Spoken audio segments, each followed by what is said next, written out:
Hi, I'm Katie. And I'm Kaylee. And this is definitely not Crash Course. And here we are, sleep-deprived and terribly covering the Civil War. Honey Bun, how do I look in the face?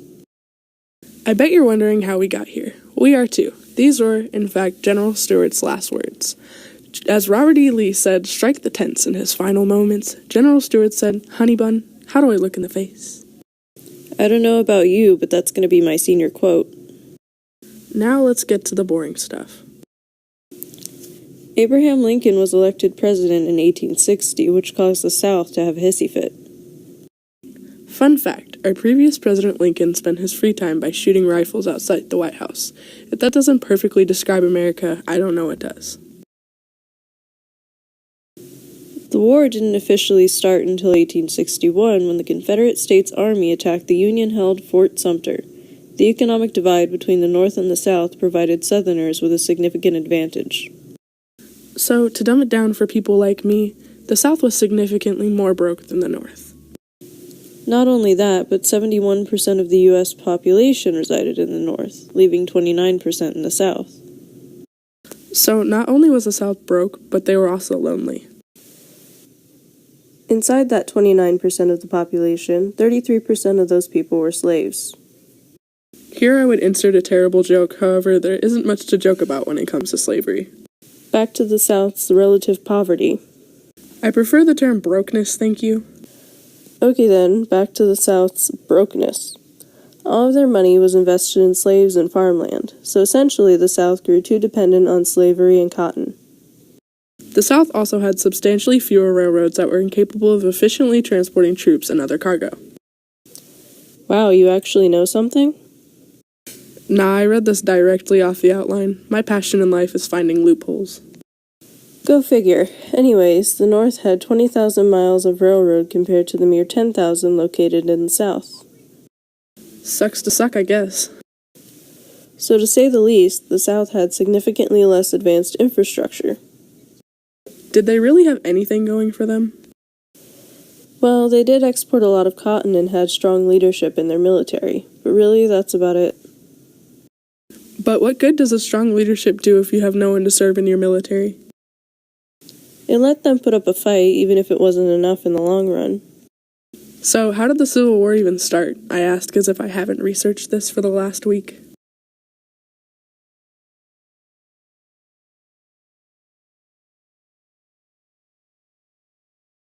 So pretty much the South was petty because the North owned something they didn't. So they started a war. Well, it's a little deeper than that. However, considering they had fewer people in the military as well as less resources to make weapons, the South was ill-prepared for this war. Then why'd they do it? Many historians argue that it was due to the moral issue of owning and trading slaves. Others argue that it was the economic result of selling slaves. It was all over slavery? I mean, I get that people don't want to do their own work, but there's no need to enslave and torture innocent people. That is precisely what the North believed. However, the South did not agree. So after Fort Sumter, what happened next? Robert E. Lee, who was the Confederate commander, led the Confederate Army to Maryland to start the next battle. Maryland was considered a border state, meaning that they were considered a part of the Confederacy and the Union. Lee expected to make Maryland into a strictly Confederate state. This was Antietam, right? Didn't both of them epically fail and, murder 26,000 people in a single day? Yes, this was the bloodiest single-day battle in the history of America, and they did both fail, but this battle serves its importance by being the main cause for Lincoln to write the Emancipation Proclamation. Okay, I'm not gonna lie here. I've heard of this document my whole life, and I still don't know what it is. You live in America and you still don't know what this is? The Emancipation Proclamation stated that any slave held within the rebellious states are free. Okay, there's no need to call me out here. I was simply asking so that we could inform the small amount of people who didn't know.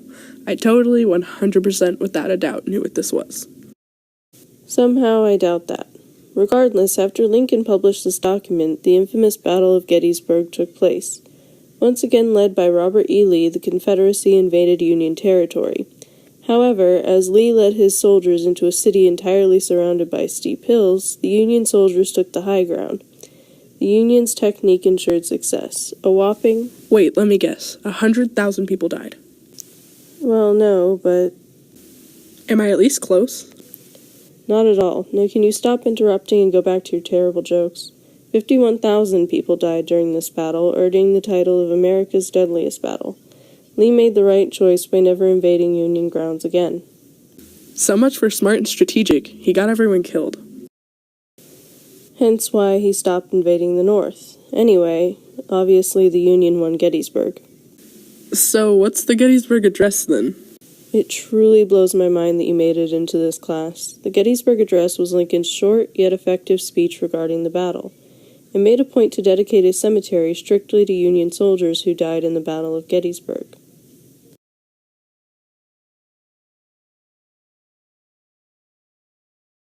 So what happened after all that? The Battle of Vicksburg took place over a span of 2 months in 1863. Let me guess, it's another Confederate-led battle.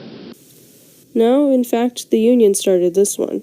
General Ulysses S. Grant led Union soldiers to Vicksburg, Mississippi. By controlling the Mississippi River, the Union was able to closely monitor traffic within the river. So they did that to cut off the transportation of soldiers and supplies throughout the South? Wow, you must actually be learning something. Good job putting 2 and 2 together. But yes, the Union controlled everything that traveled through the Mississippi River. So that left the South with a very limited amount of resources. Okay, I'm gonna safely assume that this was a win for the Union? Yeah, the Union took over the Mississippi River, which weakened the Confederacy significantly, leaving the Union to succeed. Union 2, Confederate 0. Yes, because we all needed a scoreboard. Thanks. Anyways, the Confederacy did not give up yet. I don't know. If I took 3 L's in a row, I think I would stop. They must be pretty persistent. But yeah, thanks to their strong military leadership, they were very persistent. But to no avail, they pressed on with the Battle of Atlanta. Oh hey, that's me. Anyways, this battle was in 1864.